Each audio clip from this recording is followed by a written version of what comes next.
Hey everybody, this is Jonathan Schrantz, and in this video you're going to see me sit down with the #1 Turkish chess streamer on Twitch, and we're going to be talking about the Sicilian Defense.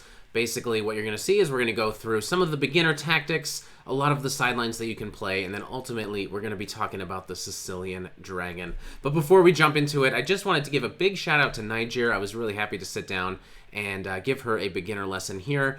She has been very popular on Twitch, and she even now has her own YouTube channel. She just recently hit 1,000 subscribers on YouTube. She puts a ton of work into some of these videos. There's a lot of great stuff, especially if you're a beginner chess player. So feel free, I'll leave a link in the description if you want to head over and subscribe to her YouTube channel. But anyways, here's the lesson that you came for. Let's roll the video.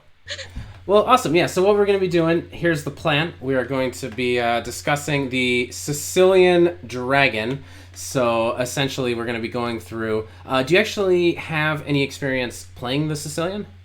I only played it once in a Hand and Brain stream, okay. And it wasn't, very conscious. Well, perfect. I mean, so what do you normally play against E4? E6.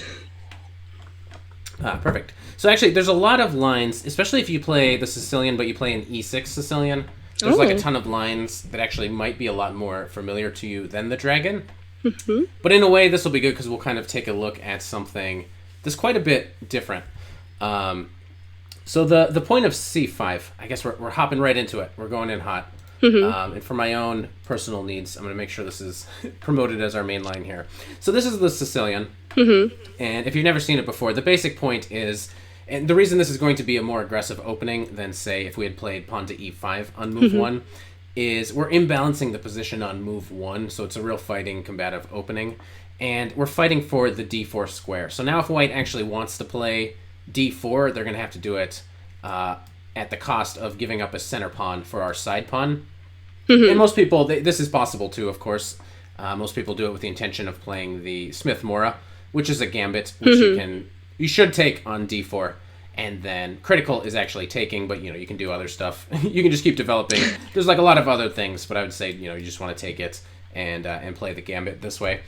Obviously, one point is you don't want to take with a queen, because then the queen is just out there and she just gets attacked right away. So that's kind of like the basic point, is that we're trying to stop pawn to d4 right away. So there's already like a couple of different lines that white can play. Knight to f3 is by far the most common move. I suppose you might run into some other lines. I mean, knight to c3 is another popular idea, with the idea that maybe they're going to play pawn to f4, bring this guy out. I will turn my sub things on. I appreciate it, but I will have to turn my... That was funny. I swear I appreciate it, but I will have to sadly turn that off. Thank you very much. With the idea, so knight c3, with the idea of f4, knight to c3 is another idea, and then this bishop will come out somewhere aggressive, and white can try to play really aggressive from here. So I guess, though, it makes sense to start kind of with the open Sicilian. Okay. So the point is here, white plays knight to f3.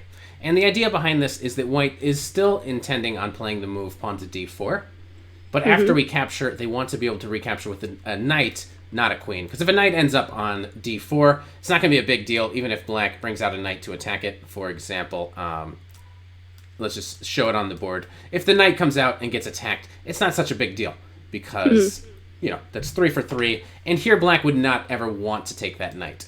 So for example, this is a common beginner mistake that you see quite a bit. But the queen, if she gets to d4 and there's not a knight that can attack her, she's actually really strong and annoying there. So we're not really threatening to take this knight in a position like this. So from black's point of view, there's a couple moves that you could consider. The dragon is after d6. The point of d6 is we're trying to prevent e5. Obviously, knight f6 looks like a supernatural move, but this actually runs into e5. Yeah, that's what I was thinking. This is some weird stuff that you would need to know. You got to move your knight again, and it's possible, but it's not supposed to be super special for black. Other ideas are like knight to c6. There's also e6, which if you are a French player to start with, this is like another easy way to potentially transition into the Sicilian, because a lot of the times you play d5 and you get a very similar pawn structure. Yeah. But it is worth taking a look at d6, which again has the idea that now we just play knight f6. This will attack the pawn, and the pawn won't really be able to charge at us because we'll just take it. So, okay, here again, we kind of enter into it. And there's a couple other alternatives that white might throw at you at some point from here. One of the most common sidelines is actually bishop to b5 check. And another interesting one is c3 with the idea of just playing d4. We won't go too much into it, but just in case you ever face it, I guess there's 3 different ways to block. Yeah. I mean, it's technically 4, but let's focus on the ones that don't give the queen away. Do you have any? They're all fine. One is clearly the main line. I guess now I'd like to get you a little involved. Is there anything like what would you play? So I would play bishop, but like as a French player, I would play bishop because it's very similar, right? You got this desire to get rid of this light squared bishop. Get rid of the light squared bishop, and you'll be fine. Yeah. Here it's a little bit different because you actually haven't blocked any bishop. Yeah, that's why I was like thinking, but because this is now definitely it's not the main bad move. bishop. Yeah, so this is definitely a good response. The point is that if white trades, and they usually do, again, you have to make a decision. Maybe Take this one with is the knight, even harder. Maybe. Knight takes seems to be the most logical, and this is possible. But another interesting idea, and this is fine, like black pawn can play this way, but actually queen takes is the most common move. And it's a weird square for a queen, but the idea is you just save the normal square for the knight, which is c6. So, I mean, knight takes is a possible line. But then the idea is our next move is going to be knight to f6, attacking this pawn. So let's just pretend they castle. Our next move is we're going to attack this pawn. They're going to have to defend it somehow, either with a pawn, with a knight. And a lot of the times in this structure, you're actually going to get this pawn on e5 and get kind of like a Ruy Lopez type position. The bishop actually can go on either diagonal. I think most people put it here and just castle this way. And black actually has a little bit more space. It's kind of nice and cozy if you do decide to play this way. Hopefully you can hear the kids. They're having a blast. Yeah, I thought that it was a cat, but now that you told me that if they're you the play kids. me, you might face this move. I've been kind of toying around as white with this c3 here, and on move 3 instead of on move 2. And the main idea is to play d4. Yeah. And there's a lot of traps here that actually can be set. So I guess looking at it, what would you play here as black?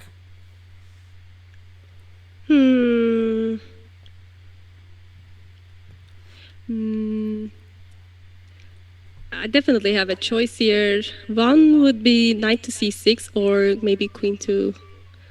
Wait, but queen to a5? I don't know.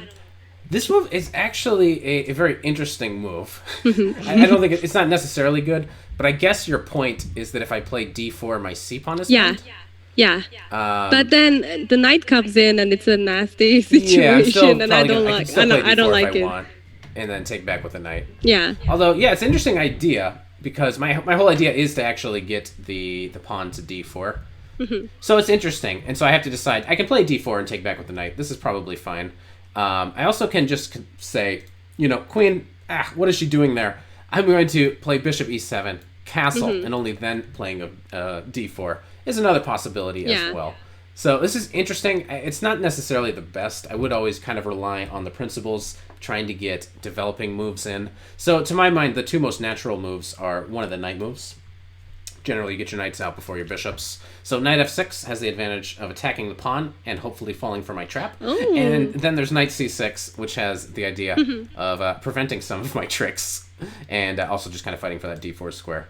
The big trap that I hope that people fall for is, and then here even there's like 4 or 5 moves for white. White can do like so many things, but I just like this simple move. And here's a test, a tactical test. Would you like this yummy pawn on e4? Now that you said it, maybe not. Yeah, so the interesting question is like, why have I done it? Why have I just left my pawn hanging? And it's surprising. Actually, a lot of like relatively higher rated players have actually fallen for this and this kind of trap in similar positions. Wait. Oh, because of queen a5 check and then grabs the knight? Yeah. Naycir's famous for her tactics, if you don't know who she is. I'm a tactical genius. Just kidding. The point, queen a4. This attacks the king and the knight. And so this happens. There's all these kinds of tactics that I'm playing for. Goodbye, so usually knight. what black will actually need to do is decide between one of two plans. Just get on with castling. Just don't even worry about d4 coming at all. Another idea is to block this diagonal. And there's a lot of ways to do that. These are all playable. Something like knight to c6 is probably the most common way of doing it. And I actually still can play d4 here. There's some more interesting like gambits. I don't know how deep down this rabbit hole we want to go because this is kind of specific only to me. But you can go like this where you're offering yet another pawn. And if you take right away, it's another trap. So this is again another trap that now white will suddenly be winning again with a very similar tactic. Yeah, queen a5 and then push the pawn, or so queen a5 right away. My knight is pinned. Oh, maybe. But yeah, maybe I have time to, for example, maybe bishop. Even first. maybe I can even just move my knight back and just say, "Hey, I'm up a pawn." Okay, so let's pretend. But it it should be something like push the pawn and trap the guy, kind of stuff. Yeah, look at this. So It if just you push feels the pawn, like it. You gotta move the knight again.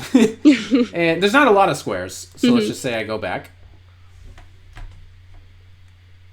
It's the same trap. Yeah.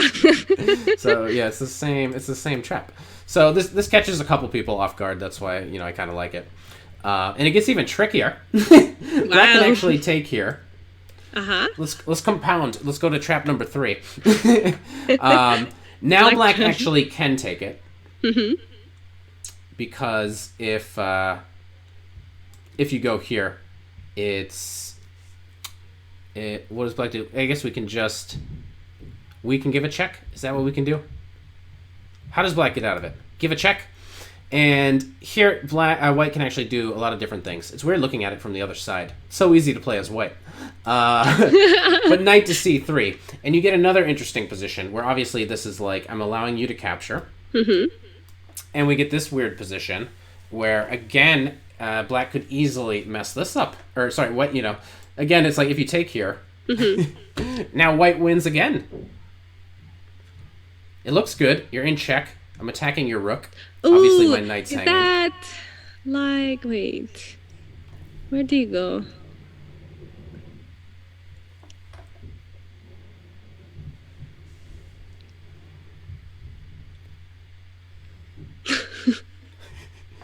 So yeah, that's why I do this as white. I know we're gonna get to how to like avoid this as black if you just want an easy idea of how to not fall for any of these traps. But I think it is just kind of an interesting line. That is an interesting line. Okay. Yeah. So yeah, I mean, white has a winning move here.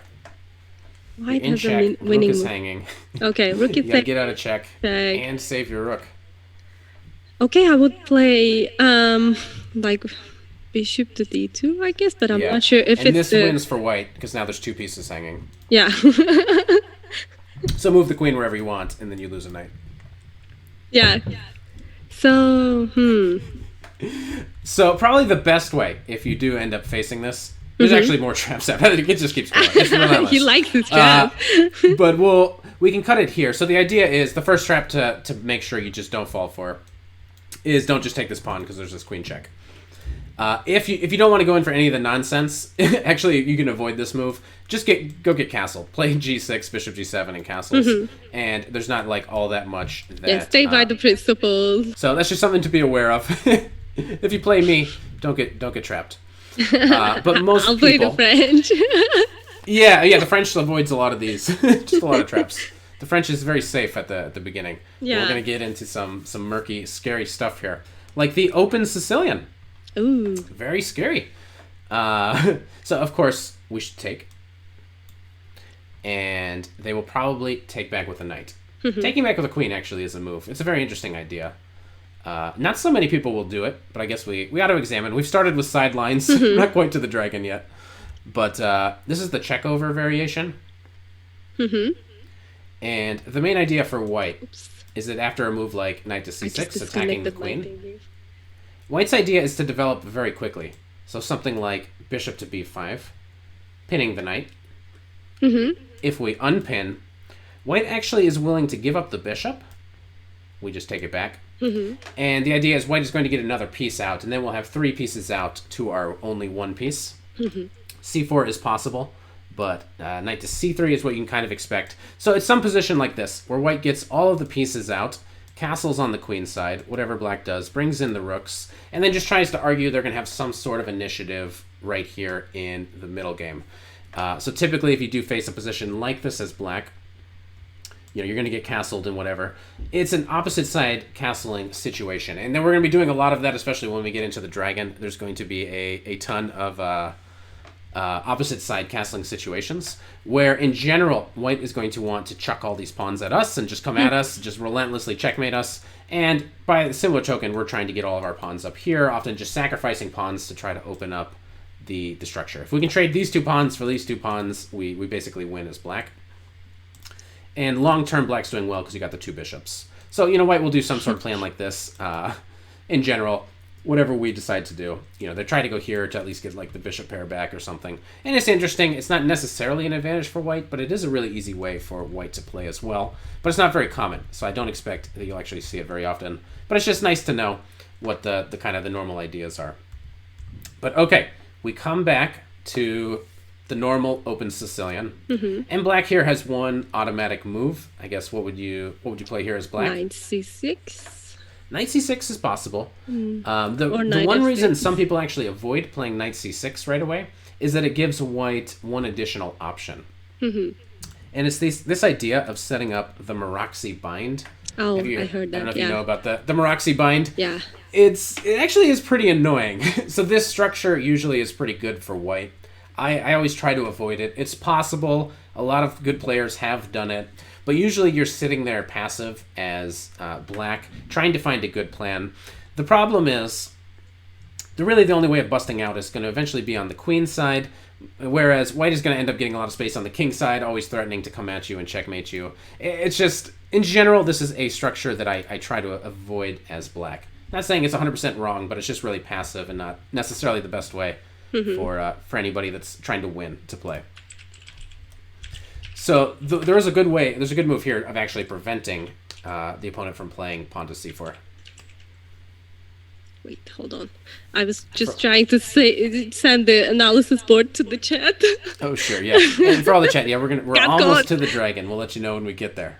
We can't wait. What is this fiery dragon beast? I can't wait to find out. Oh yeah, I can't wait. We're almost there. Oh, it's gonna be exciting. Is it knight f6? Knight f6 for sure. Knight f6, attacking the pawn. So logically now white will have to defend it. F3 is possible, but you know, come on, it's gross. Yeah. F3, I think E5 is actually like kind of the main move where they go back. White can play like this. It's not necessarily so bad, but the goal for black is to kick the knight right away, play bishop to e6, and even this is like a weird decision for a lot of players with black, because obviously you have this weak pawn. A lot of people don't like to go for it, but the idea is if we get to play d5 next, then we're doing really well. All of our bishops will come out. If we play d5 successfully, usually we're at least equal. Our bishops get to come out somewhere on this diagonal. The knight will have a good square. If all your pieces have good squares and you get castled, you're going to have a good position. That's not the end of the story, but that'll be where we leave it. Knight to c3 is the main move, just defending it with a piece. And now we get to decide on which Sicilian we're going to play as black. And one of the options is to play the dragon. We'll go kind of right to left here. A6 is the Najdorf. This is definitely the most popular at the highest level. Ooh. So if you want to play it, you know. MVL plays it? Yeah. MVL plays it, yeah. Yeah. So yeah, definitely if you want to play this the most principled way ever of all time, you play A6. This is the real way. That's what the pros do. Ooh. But the pros, they also play Berlins. That's also the only way to play against E4, E5. So what do they know? Oh my god, I tried to play Berlin once in an actual tournament, and I just messed up the move order, and I lost in the opening. Oh no. It's so theory. Yeah, it's so theory heavy. The Najdorf, you have to know so much. It's really hard. I mean, that's, you know, the pros, that's not a big deal. They just book up for months and months. Not a big deal. But it really is. You got to know so many different lines and so much theory. And generally, whatever is the most popular, there's going to be the most theory there because that's what all the big boys are playing. So that's where all the theory is kind of coming from. Another very sensible option is knight to c6. Absolutely nothing wrong with that move. This is the classical variation. Just develop your knight. And even there, after knight to c6, you might have options of transposing into all sorts of different Sicilians. Definitely nothing wrong with it. e6 is one that I used to do. There's one downside. This is the Scheveningen, which then, you know, if you say the word Scheveningen, everybody in the chat like tells you how bad you are at saying that word. It's Schwenningen. Yeah, they just tell you how bad you are. This is basically fine. The one kind of problem is the carries attack, which is this pawn to g4, and it gets kind of mega crazy. White just basically tries to checkmate you. And this is one way to try to punish the fact that you've put the pawn in front of the bishop. So, yeah, they're getting me. They're getting me good. But yeah, that's one way of trying to punish it. So that's the reason a lot of people avoid it, or at least don't play e6 on this move. You can wait. But I think they played it in the World Championship, right? I don't know. I haven't seen a Scheveningen. This is a very normal move. Maybe the previous candidates. Followed up with I don't e6 know. Is normal. Yeah. I don't know. Maybe. I mean, like. I keep hearing this variation for some reason. Not that I play or know what it is, but yeah. But there's also a very last option. You can play the mighty, ferocious, fearsome dragon. Oh my god, that's what I like. Boom! G6! Oof. Fire on the board. Yeah, you see the fire? I guess this pawn structure, if you know your constellations. I don't know Me neither, but it looks like a dragon constellation. Oh. I guess I get it. I guess this is like the body. We got this little like hump body thing. Yeah, old people, they have imagination, I wouldn't call this a dragon. It looks like a sideways question mark. It's also the questionable opening. It does look like a question mark. And it's a little questionable, but probably it's solid enough that every regular person can play it. Once you become like a grandmaster, maybe you'll have to give it up. But when you reach that point, you'll know a few more openings. 12,000 years later. Whenever you get there, you'll know a few more openings. So you can change your repertoire. But I mean, just for like an average person, it's really good. It's pretty solid. And what's kind of nice in terms of learning the Sicilian, learning the dragon first, is that the plan is basically the same. So we can kind of walk through how it might go from here. But obviously, the king side is really easy to figure out. We're going to put the bishop on g7. And this is one of our absolute best pieces. This bishop rages down with fiery breath down the diagonal here. And then you get castled. And then basically on the queen side, the knight, he actually has two options. These are two very reasonable options depending on what happens. Normally he's going to go to c6, and then normally this guy is going to be one of the last guys that we're going to figure out. Often you want to go to e6, maybe not if it can be captured by a bunch of stuff. Sometimes you have to go to d7. And essentially we're bringing our rooks in, and if white castles queenside, we're going to go try to checkmate him. So there's many ways that white might attempt to play from here. But basically, I'd categorize it, is white going to castle kingside, which is nice and safe, or is he going to castle queenside, which leads to the Yugoslav attack, which is one of the most exciting openings in all of chess.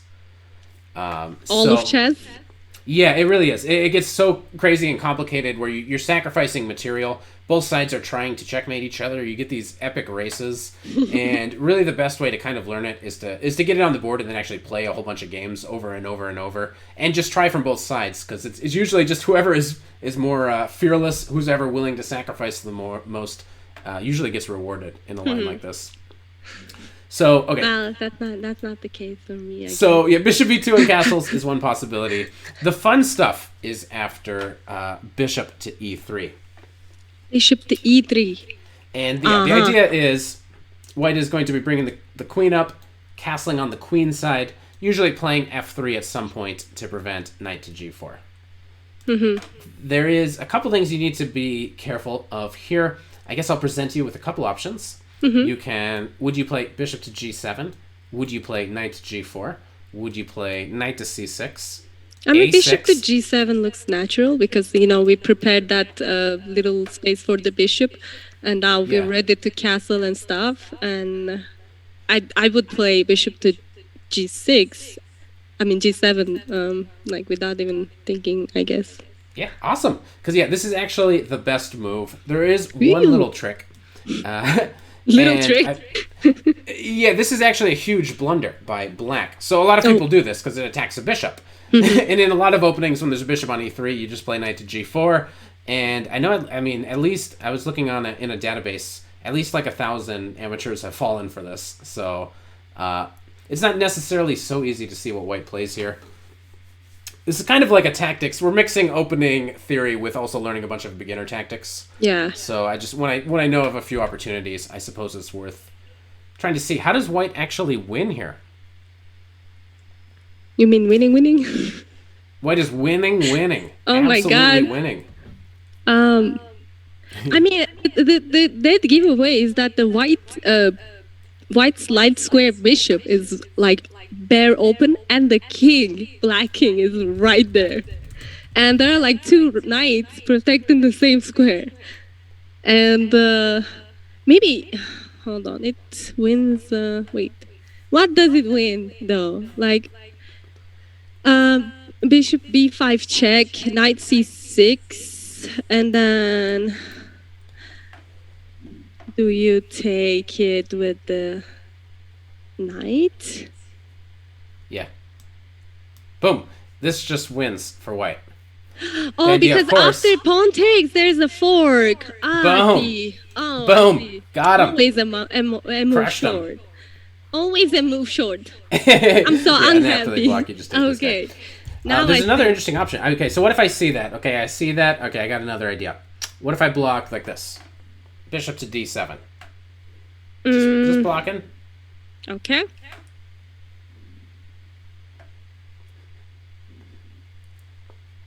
Then we just take the knight because the bishop is pinned. They cannot take it, or we can. Yeah, because they can take it with the queen if the otherwise. Yeah. So we before we take pinned. Yeah. So that just wins a piece. Just take it. Awesome. Yeah. So I was debating whether I should take the bishop first and then take the knight. But if you take the bishop takes first, though, then the queen, and then it's not possible. Yeah. So so that's right. One mistake, but you calculated it right. You saw the pin and you just take the knight. Yeah. And then that'll just win on the spot. Bishop super God. Protected. No big deal. The pins, I hate so them. a nice little trap to know for, just to not fall for. So your instincts were right. Just play bishop don't play to g7. Knight to g4, guys. Don't play. But okay, usually this is the point. White decides. I'm going to play pawn to f3. I'm just going to actually prevent this. And later, white is going to say f3 is fine. It does weaken the king, obviously, but the king is going to go over here. Oh, yeah. And black is going this way. So here come the pawns. And white is going to storm. White is just storming down, into our castle here, trying to bust us up. So obviously, we're going to anticipate this. Here you can castle. We're going to have to do stuff on the queen side in order to get some play.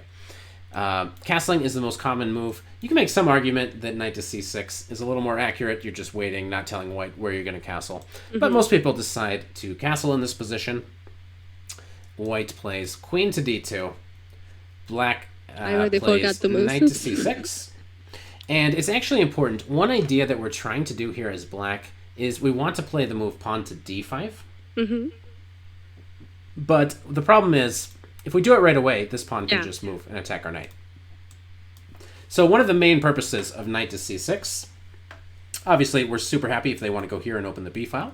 Just trade some pieces. Trading pieces generally will be good for us because, white got to go first, so sometimes their attack feels like it comes a little faster. Piece trades, we're totally happy with it. It'll just slow down the white attack.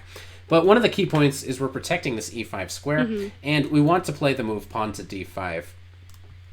And this is the first major branch. This is where white actually makes a really big decision. The main ideas are castling, which I guess we can look at first. This seems like totally the most normal way to continue. That was like the whole point. But castling does allow d5. So the other idea is to play bishop to c4, put this bishop on this pretty nice looking diagonal, but more importantly, that adds another defender of the d5 square. There's also other moves. I mean, g4 is also semi-popular, but we can focus on the big two. So if white does decide to castle, super normal.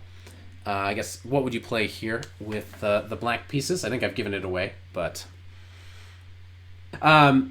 so what was our main idea? The idea that bishop c4 was defending. Bishop c4 was defending d5. Yeah. So maybe we just push d5 right away. Yeah, so this is kind of the main idea. And now you can see why our knight's on c6. Scared. White no longer can pass us, because we just take this pawn. Yeah. And so this is playable, though. White definitely can do this. So around here, the memory's going to get a little fuzzy. Haven't played so many dragons, but what happens is they take. Right? Sensible enough. And then you take it back. And here, white can be a little bit clever. White can be clever? Oh, yeah. They got a decision to make if they've never seen this before. Which knight are you going to take? Or, what are you going to do from here? And they generally will take this knight. Yeah. Because the other knight will be, a little. Okay, you take me, I take you back. And this is actually a pawn sacrifice. Oh. It's totally equal, though. So you'll notice we've done this. And d5, look, it's not that protected. We're protecting it with a queen. They're attacking it with a knight, a queen, and a rook. I think the math adds up. If white wants, they can win a pawn now. It's not what they usually do. The normal move, which we can look at, is bishop to d4. Well, let's say they take it, though, right? I mean, it's good to know. Like, people might take it. We're going to take it back. Yeah. They're going to take it. They take it. And then...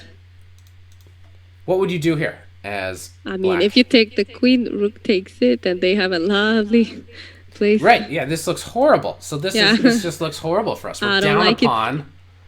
It's harder to attack if we don't have a queen. So what's the big idea?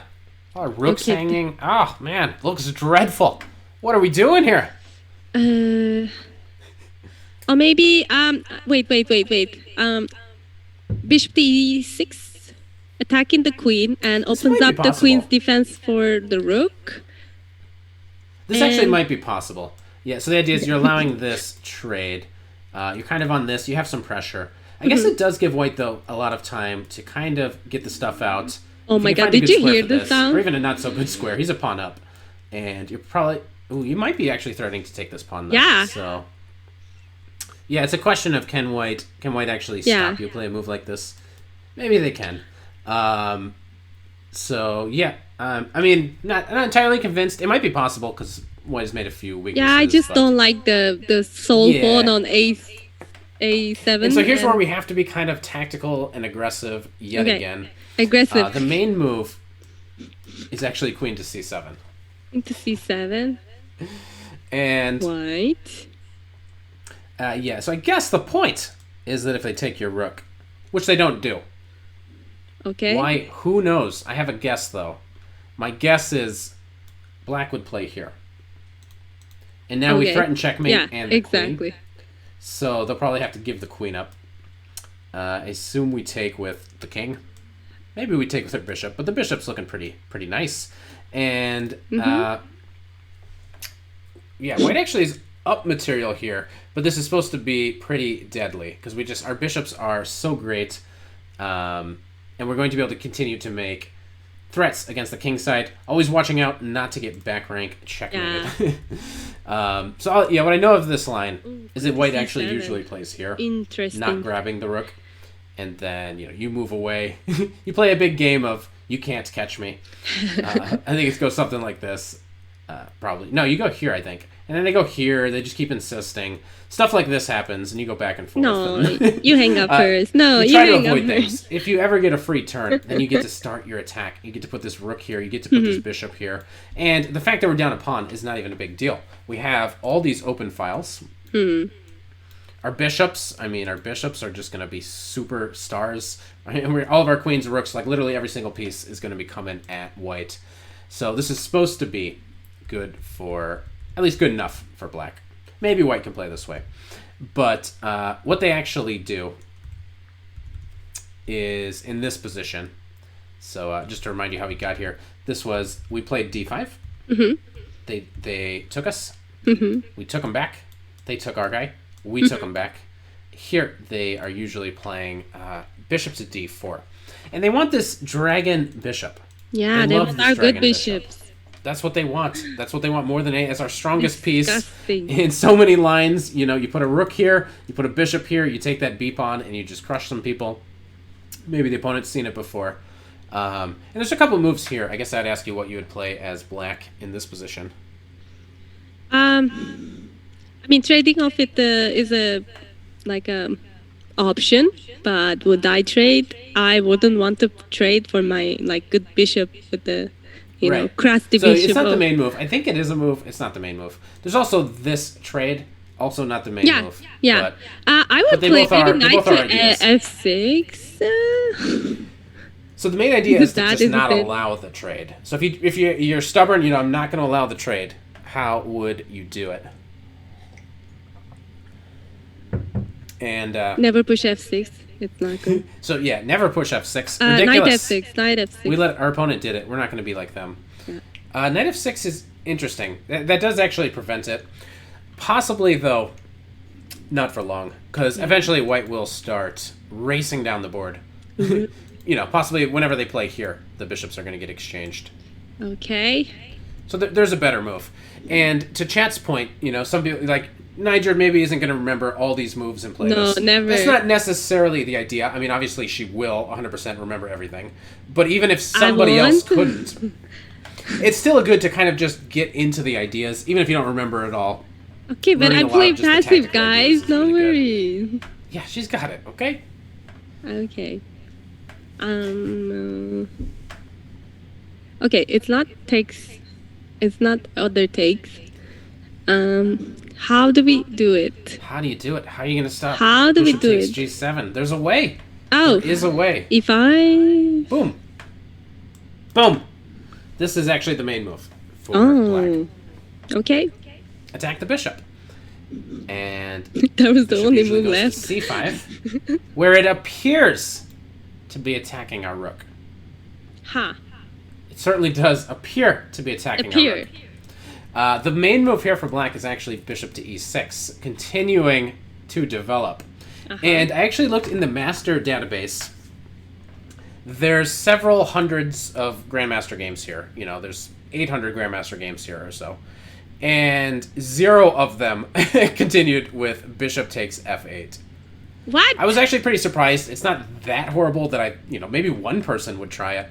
But nobody has ever done it in just the history. They don't take it? They won't even dream of it. It's just so far-fetched. Everybody, they continue. They move their knight. They're disrespectful, that's why. Yeah, it's ridiculous. It is really good for black. All of a sudden, black is doing very well. Because we take with the queen, setting up a very nasty tactic. For example, if white passes, white says, all right, here I come. I'm going to checkmate you. Black wait, has a mega winning move.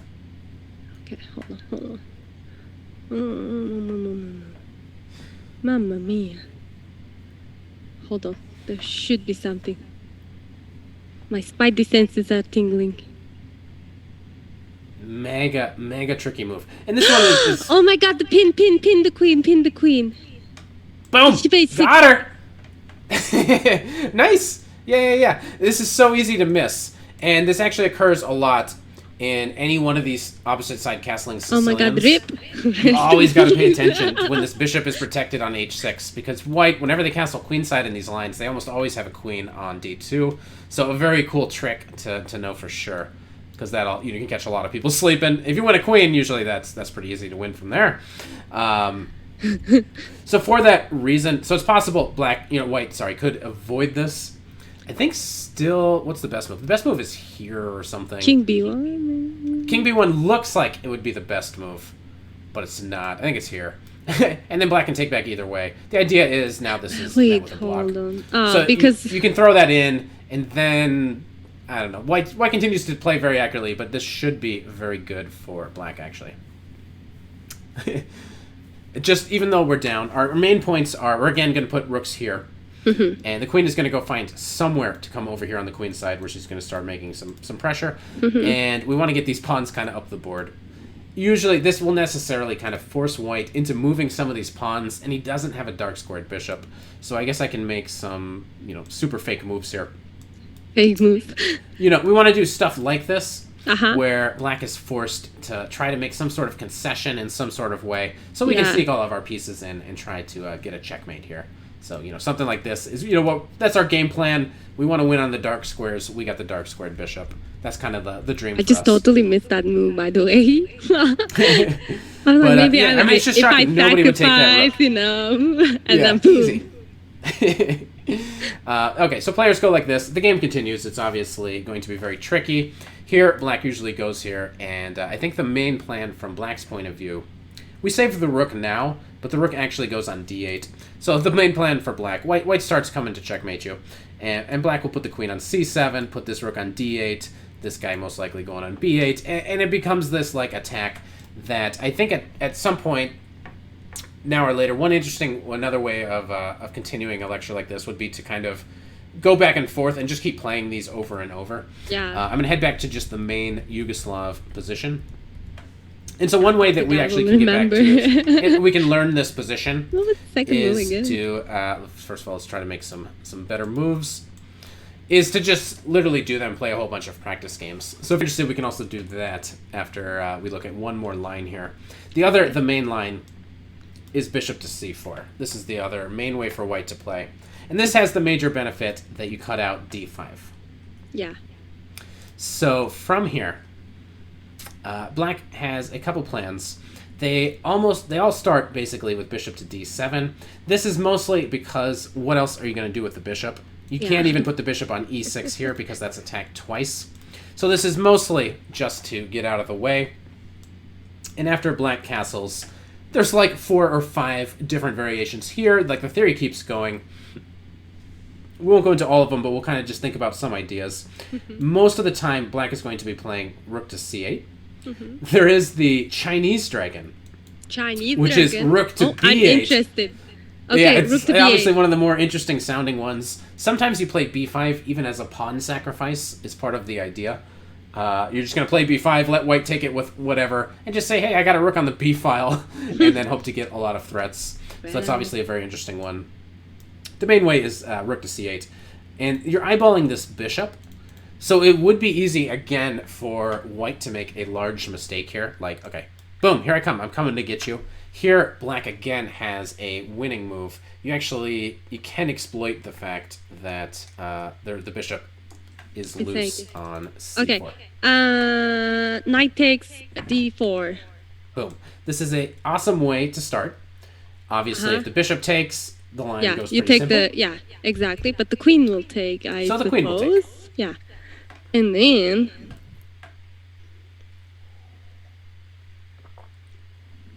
So we need to do a double attack. Or a discovered attack or something aggressive. Yeah, you've noticed this bishop here, eyeballing the queen exactly. very dangerously. So the dragon if bishop. I remove the knight to a lovely square, I might attack the queen and do something nasty on the other side. Yeah, exactly. But where 100%. to put this knight? I am thinking, and I'm trying to. I'm trying to win some. Lots of squares. Lots of squares. Okay, hold on. So. I try to identify how many possible squares. Looks like 5. Looks like 5. Sometimes you got to make the colors, or it's hard to know. I don't think 2 of them make any sense. I think 3 of them doesn't make any sense because if there's 2 that make sense. Yeah. Which 2 are you looking at? So G4 and H5 makes sense to me, but I don't think where do I get from H5. So I would say G4, but we're forking the rooks. In which line? Wait, no, I cannot fork the rooks. Okay, knight G4, queen moves somewhere, and hold on, I think I'm missing out something.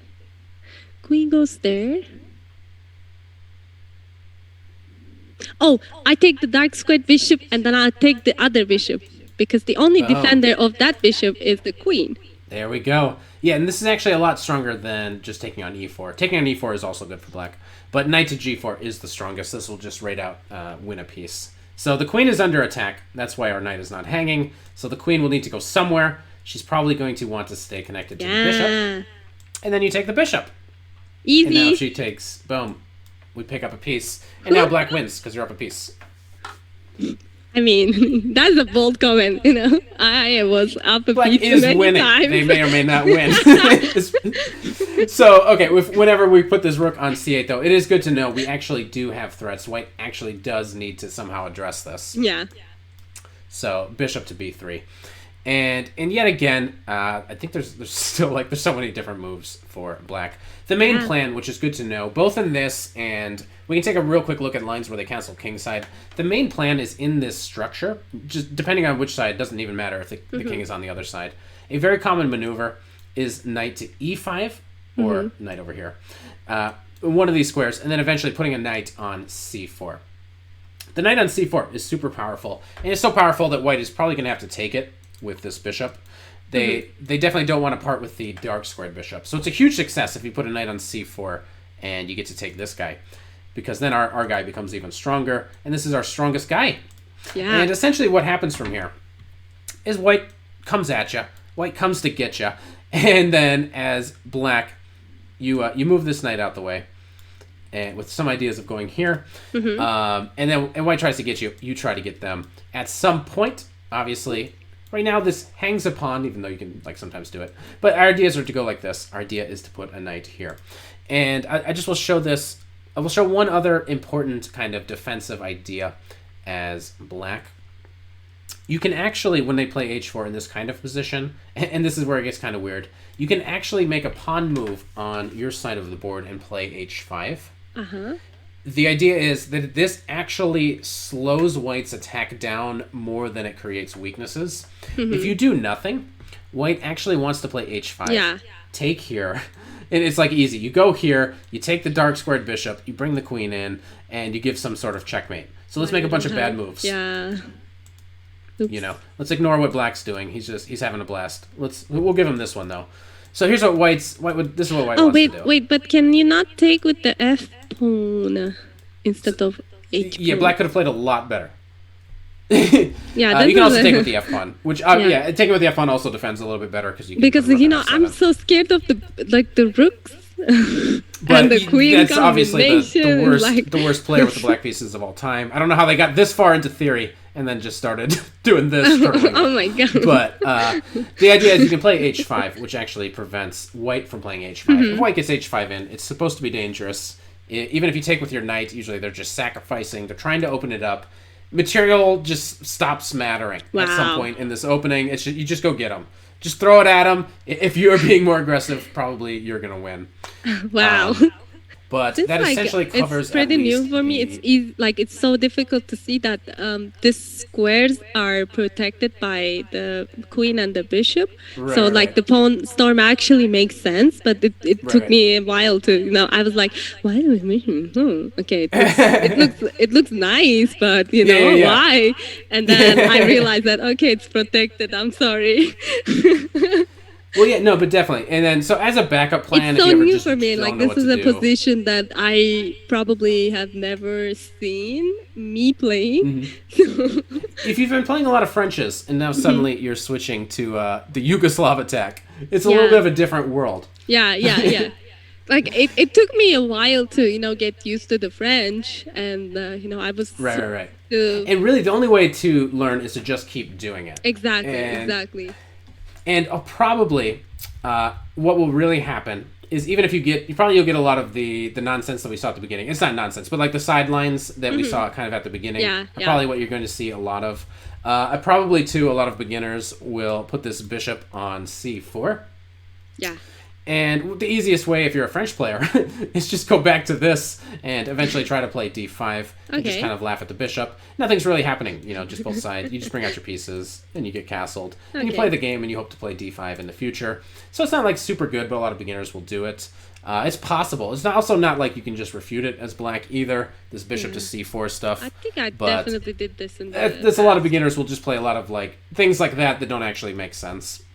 If they do go for the Sicilian too, what's nice about it is as long as you know the basic plans, if white decides, for example, that they're just going to bring their pieces out and they're just going to castle on the king side, you do basically the same kinds of stuff, only you're not checkmating black, or you're not checkmating white necessarily, but you do the same kind of stuff. You want to still do maybe minority attacks, and you still want to do the knight to c4 maneuver. That's one of the most important ones to know. This guy comes here, things are... Ooh, I'm failing to draw arrows. And then eventually you put a knight here. So, for example, here is where white kind of makes a big decision. There's lots of moves. Bishop e3 is probably the most common beginner move. You can come out here. I think rook e1 is an idea. Bishop to e3, though, is kind of normal, where you can castle, play knight to c6. Yeah, there are people who play bishop. Let's make sure that guy's defended. Let's not talk about it. Game. You get a basic position like this as kind of the starting position for this, kind of the classical way for white to play. And white is going to be trying to play for f4, and then potentially try to bust you up with e5, or try to, come at you with f5, especially if you have a bishop on the e6 square. And you do kind of the same stuff as black. If you look at this structure, you're going to want to do... So yeah, bishop to d7 is obviously possible. D5 I'm not sure. Just seems familiar, but not familiar enough, Yeah, no, d5 is definitely occurring. So you took note that the knight is defending the e5 square. The main move here for white is actually knight to b3. Okay. Kind of preventing that idea. Just taking more control over d5. And that gives you the option of putting this bishop on a slightly better square. Nice. And, so some normal stuff would be like f4. Yeah. Rook to c8, or I think beginning with the maneuver right away, also a good idea. And then if white ever goes here, which they usually will when you have a bishop on e6, this will kick your bishop away, but now our knight gets a good home. Yeah. So one of the reasons that some people prefer to not start with rook to c8 and instead just go for the maneuver is that now if they go here, we have an improved move. We can put the bishop here. Bishop to c4. And this is a good idea. We're trying to trade the light squares. Yeah, we wanted to come here anyways with the knight anyways. 100%, yeah. But it's nice. So you do basically the same maneuvers. Whichever way they castle, it's going to be kind of the same style of game. So hopefully that helps. Hopefully that was a good introduction to Sicilian Dragon and some tactics, some beginner tactics, and some... Nice. I like it, but it will take me a while to get used to it and adjust it, and I will probably continue playing French until I get comfortable with this stuff. But I definitely would like to try it in actual games, and I like to keep it as a piece of my repertoire. Yeah. So goodbye everybody. If you guys don't know, Naycir also has a YouTube channel. She just hit 1K. Yay. And her videos are a lot better than mine in terms of production quality. No. Insane production quality. So you should check them out. Awesome gimmicks off the wall. So you should definitely check out her channel. Aw, The thank link will be you. in the description below.